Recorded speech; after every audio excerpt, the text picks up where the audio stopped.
Hello, what's going on, Gracians? This is Sir Eman and welcome back to another episode of The Scientific Mind. Today we are going to talk about forms of waste generated by humans and how are these wastes are generated. But before that, let's start our day with a prayer.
Okay, so if you are ready to listen and learn new knowledge about Earth science, let's begin the discussion. Forms of waste generated by human and how are these wastes generated? Objectives describe how people generate different types of waste as they make use of various materials and resources in everyday life. Explain how different types of waste affect people's health and the environment. Cite ways of reducing the production of waste at home, school, and around the community. What forms of waste are produced by humans? How are these wastes generated with daily activities of man? Wastes are generated on a regular basis. Many human activities involve the production of waste. They could come from different sources such as mining sites, households, commercial establishments, and institutes. There are three different types of waste: the solid waste, liquid waste, and the gaseous waste. Solid waste are considered as the most common and most abundant type of waste. They may be in the form of food refuse, paper, plastics, wood, ashes, rubber, and metals. They are generated from different human activities. Next is liquid waste. Liquid waste usually come in the form of water waste, fats, oil and grease, household fluids, and mechanical oil. They are regularly generated because of constant human activities. More wastewater is generated as people use excess water in activities such as household and industrial cleaning, watering of plants, and feeding animals. The last type is the gaseous waste. Gaseous waste includes carbon oxides, nitrogen oxides, methane, sulfur oxides, and aerosols. They are usually produced through combustion of different materials. Many of the materials we use are produced in facilities that emit this gaseous waste. Other sources of waste and their environmental impact. We have industrial waste. Industrial waste are waste released from manufacturing plants such as chemical plant, cement production, textile industries, metallurgical plants, textile, food processing, power plants, and etc. Other source of waste is from agricultural. Excess use of fertilizers and pesticides can cause lands and water pollution. Rice paddies release methane to the atmosphere. Excess excrement from poultry and other livestock can cause eutrophication of bodies of water. Next, we have mining. Waste generated from the exploitation of mineral resources.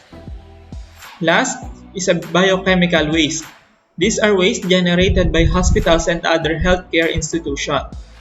This type of hazardous waste includes infectious waste and chemical waste dangerous to people and the environment. How each of us contribute to the reduction of waste. The increase in the population of the world causes an increase in the amount of waste generated. Large amount of waste need to be properly disposed of every day. If these wastes are not properly managed and disposed, they will have negative effects not only in the environment but also in the health of the people. Reduction of waste is the most effective means of managing waste generation around the world. It results to fewer waste and decreases the chance of causing harm to the environment and the health of people. Waste reduction at home. The waste reduction must begin at home. When a member of a household is properly educated on waste reduction, one can apply what was learned in different times and situations. Activities that may reduce the waste at home is buy items that have less packaging. It is better to buy items in bulk because retailed items have more packaging. Second, plan home meals. Having an estimate of the amount of needed foods result in a fewer food scraps. Third, lessen the paper waste at home. Use both sides of paper when writing or printing. Reuse paper as wrappers or paper bags. Fourth, invest in high quality and durable products. It is cheaper and less wasteful to use high quality products in the long run than constantly buying cheap and unreliable products. Fifth, invest in reusable diapers, grocery bags, and food containers. Using reusable items minimize the waste from their disposable counterparts. And last, minimize car usage. Family members may be dropped off by one car instead of using multiple cars. Less gaseous waste will be generated when owing carpools. After the reduction of waste in home, next is reduction of waste in school. A school can aid in the reduction of waste by being exemplary educators and provide support in practicing waste reduction. Practices may include use of reusable utensils in the school canteen instead of disposable ones. Second, bury the biological waste from the school canteen in a compost instead of sending them to the landfills. Third, donate or sell unwanted books from the library. Fourth, use recycled materials for school projects and props for school events. Fifth, use digital media instead of paper media. Sixth, use both sides of paper for notices and school documents. And last, intensify the information campaign in school regarding the reduction of waste. Last is the reduction of waste in the community. Waste reduction must be a culture of the community. This practice would aid in the management of waste in the community. If efforts are sufficient, the amount of waste generated would be minimal. Practices includes follow the ordinances about waste reduction and management. Segregate the generated waste. Bury biodegradable waste in compost.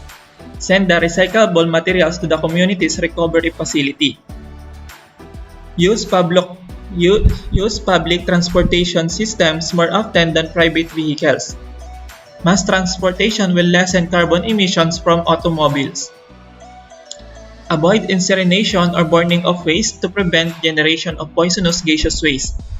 And last, help in disseminating information about waste reduction and management. Why should waste be reduced? Reduction of waste prevents depletion of natural resources and destruction of the environment.